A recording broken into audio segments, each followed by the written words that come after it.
Good evening, you're watching Estuary News. I'm Hugh Riches. In tonight's edition, concerns grow for a missing Lincolnshire woman, and Dan will be here later with Leonid Stotsky, Russell Slade and the rest of the sport.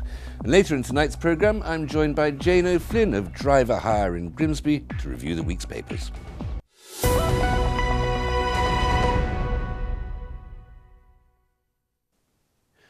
Two people had to be pulled from the mud beside the River Humber this morning after falling from a bridge. A man and a woman had to be rescued by Humberside Fire and Rescue, the fire brigade, at around 6:30 this morning. The woman had to be taken to hospital with head and facial injuries while the man was left in the care of police. The pair fell from North Bridge. A new image of missing Gainsborough woman Sarah Webb has been released as fears grow for her welfare. She's believed to be with the man in this picture and has been seen in the North Lincolnshire area in recent days, including in Scunthorpe and Cleethorpes. The public are asked to contact Lincolnshire Police if they know her whereabouts or the identity of the man. Sarah went missing 2 weeks ago. And police are appealing for information after a yellow convertible car, a laptop and a wristwatch were stolen from an address in Hull. They were all taken from a house on Glasgow Street in the city between 10 p.m. on the 12th of October and 4 a.m. this morning. The car is a distinctive yellow Volkswagen Golf convertible with a soft black roof, vehicle registration JR0285Y. 8 weeks of carriageway repairs to a popular Hull street will get underway on Monday. 3 phases of work will take place between Priory Grove and Tilbury Road on Hessle High Road beginning next week. The first phase, which will last a month, will close the westbound carriageway between Priory Grove and Pickering Road with a diversion via Askew Avenue. A JCB digger has been used to steal a cash machine from Broughton. It happened in the early hours of this morning at the Co-op supermarket on the High Street. A dark-coloured car and a distinctive white van with a roof missing were seen driving away from the scene at speed.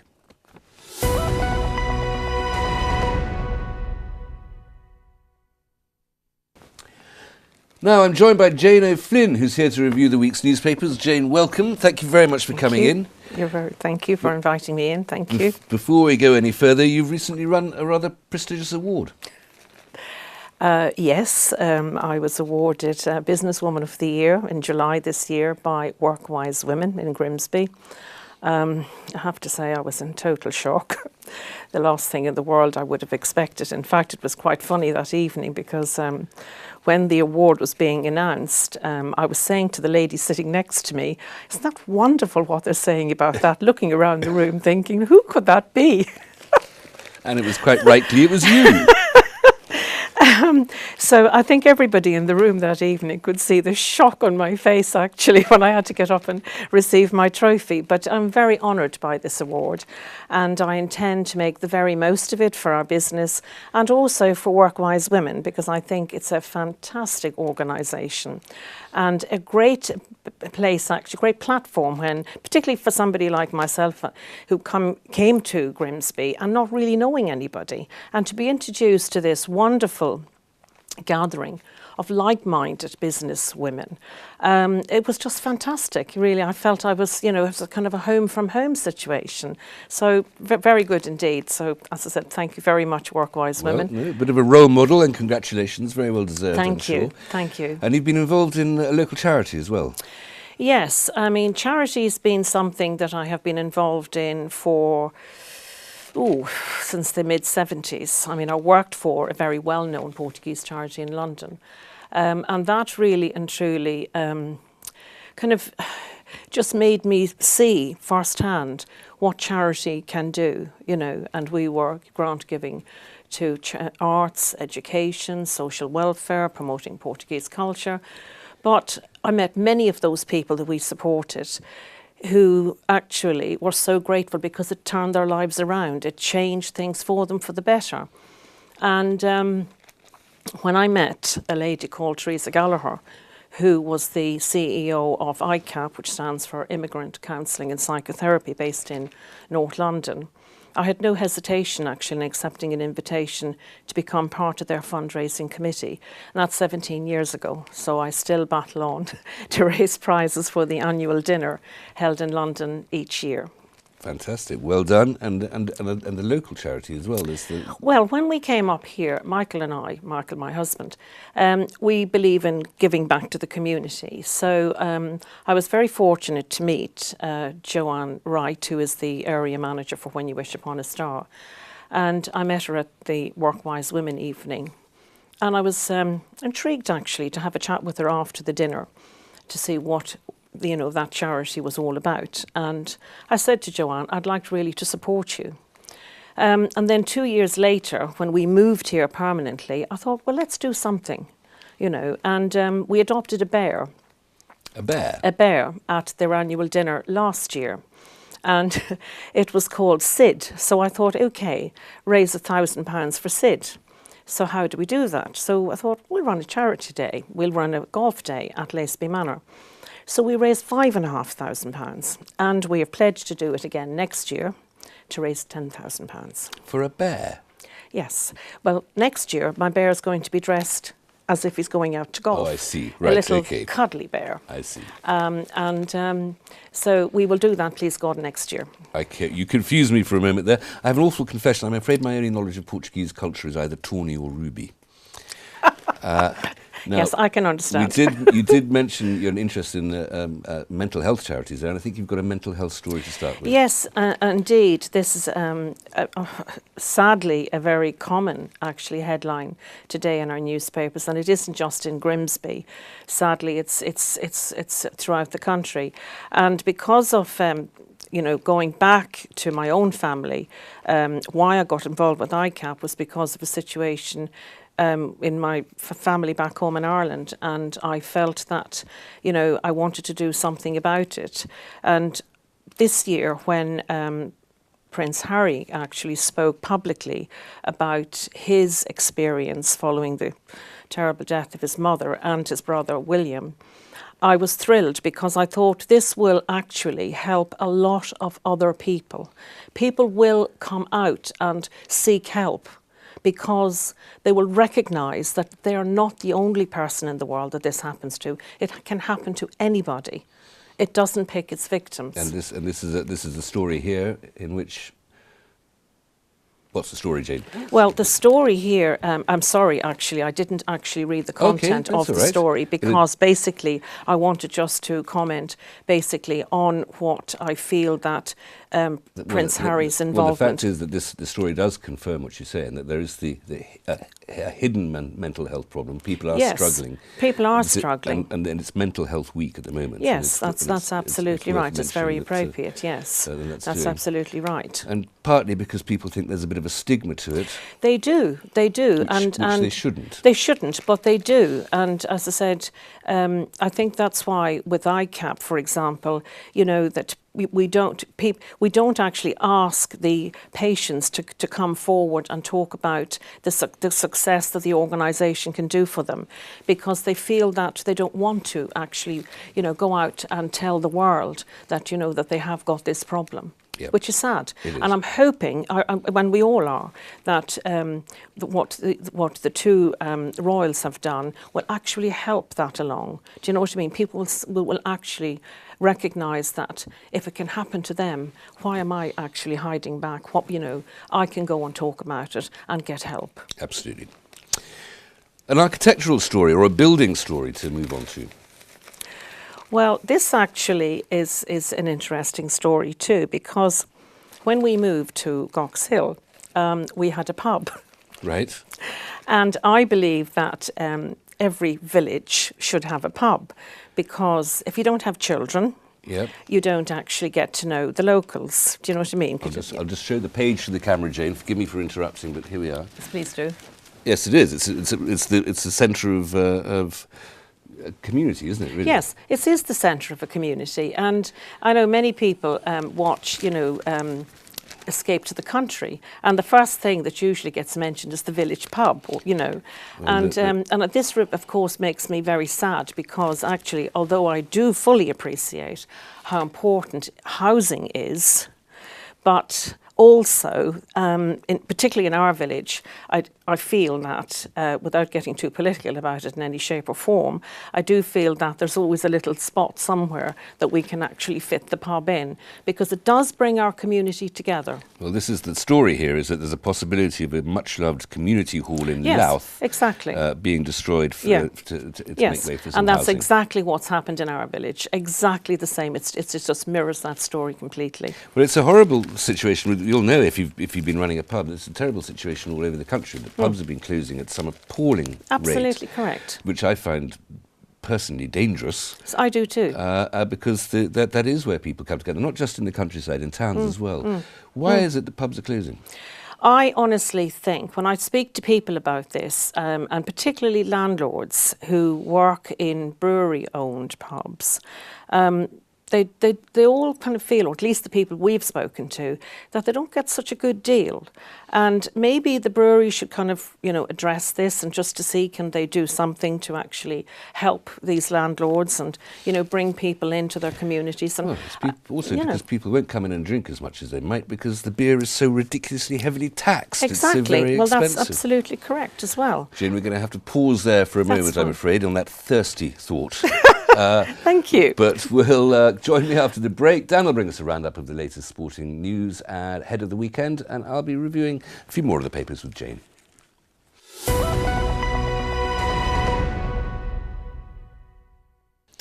Welcome back. You're still watching Estuary News, and still to come tonight, Dan brings us a roundup of all the latest sporting action. But before that, I'm still with Jane O'Flynn having a look through the papers. Jane, you found a fairly cheerful story here. Yes, I did indeed. The headline is, "Tolerance is key to 65-year marriage," says Hedin couple.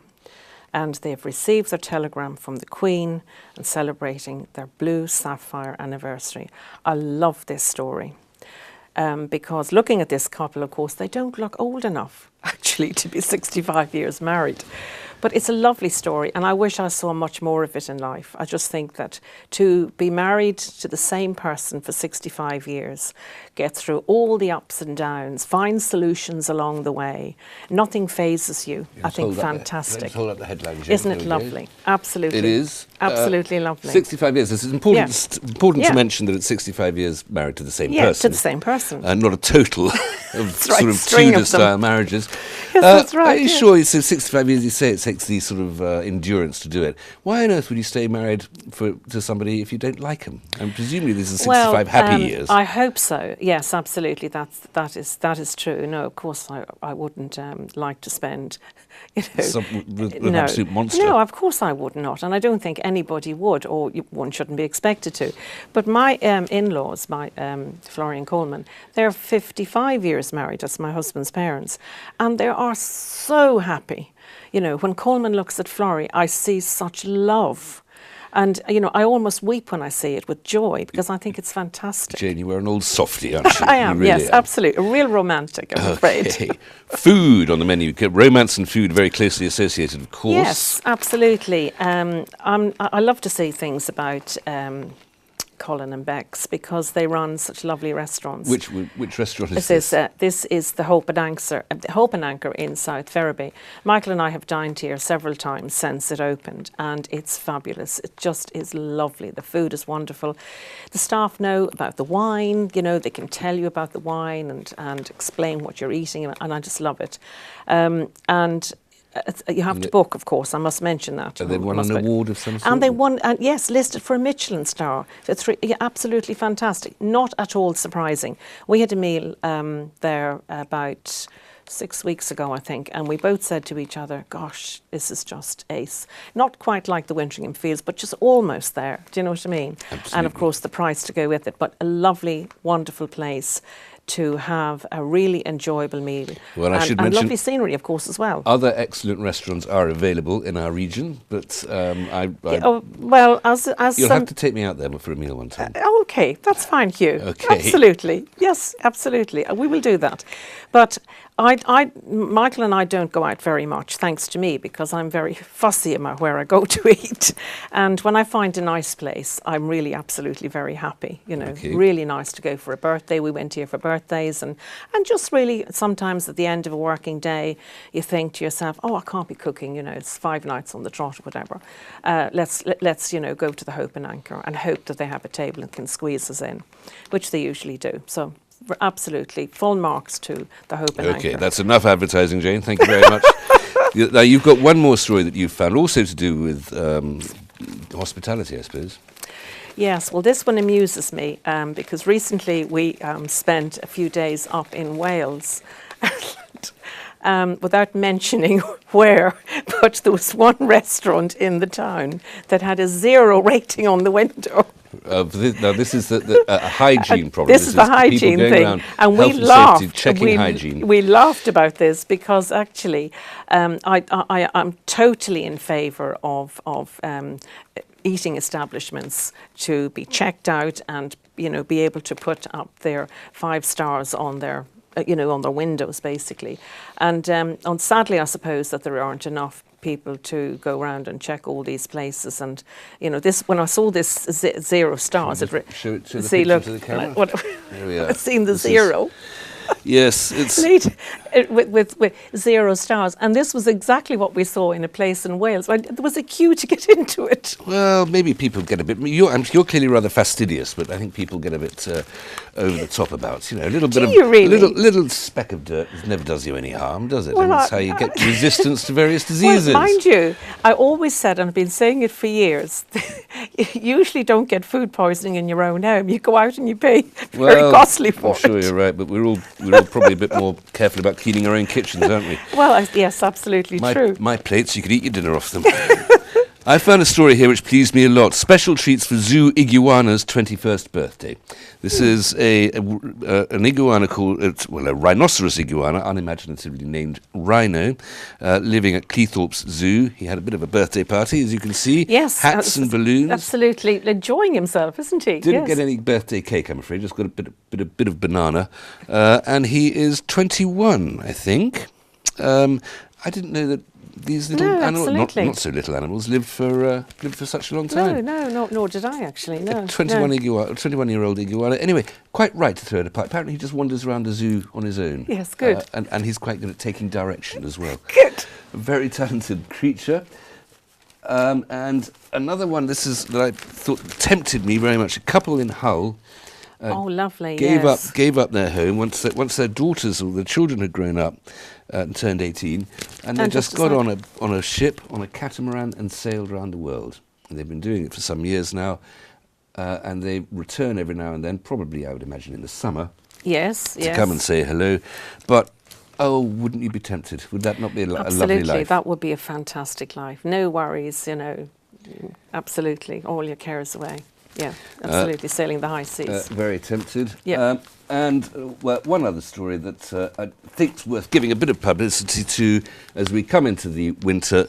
Flu vaccine. This is the Grimsby Telegraph saying, especially for pregnant women, anybody who's at all susceptible should get a flu jab before the winter. It doesn't hurt. If you don't like injections, just look the other way. I don't actually, no, I don't like injections. Get it anyway, or else you're just going to become Typhoid Mary and spread it all around the place. Oh dear, no. Jane, thank you very much for coming in. You're very welcome. Thank Here's Dan with all the sport.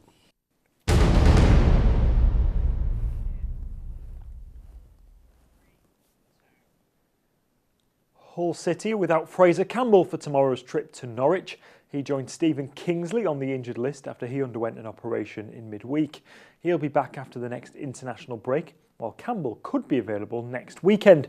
Meanwhile, head coach Leonid Slutsky has been giving us an update on one of their other players. Kevin Stewart has missed the last month of action, but is available for tomorrow. He's ready. He played match under 23 in Crewe.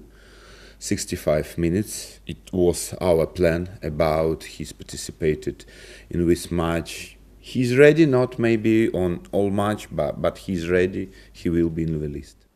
Long-term absentees of Van Dro, Moses Odebajo, Will Keane and Abel Hernandez all remain sidelined. The Tigers will be looking to continue their form from before the international break when they beat Birmingham City 6-1. Kick-off is at 3 o'clock. Meanwhile, Slutsky has been reflecting on the mood of some of his international players, some of which qualified for next year's World Cup in Russia during the last week.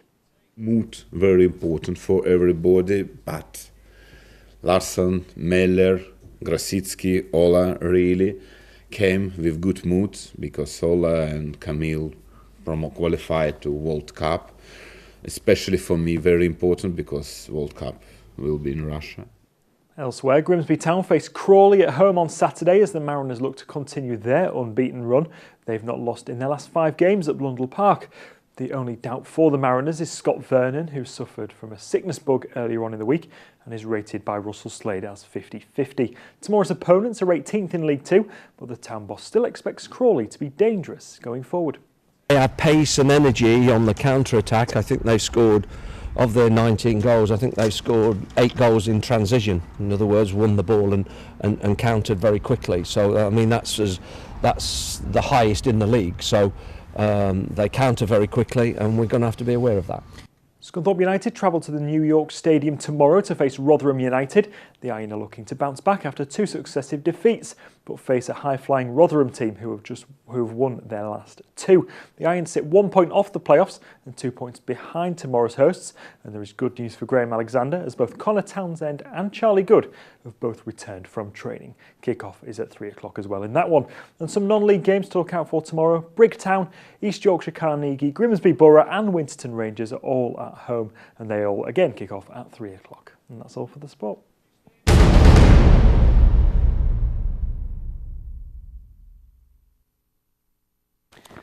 Thank you, Dan. Always cheering to see the ebullient Leonid Slutsky. That's all we have for tonight, I'm afraid. My thanks to Jane O'Flynn for coming and doing such a wonderful newspaper review. If you'd like to contact us, please observe the sign below me, Facebook and Twitter, email news@estuary.tv or phone Grimsby 01472315553 or write to us at Estuary TV, Nuns Corner, Laceby Road, Grimsby, North East Lincolnshire, DN345BQ. Have an absolutely splendid weekend from all of us here. Until next week, good evening.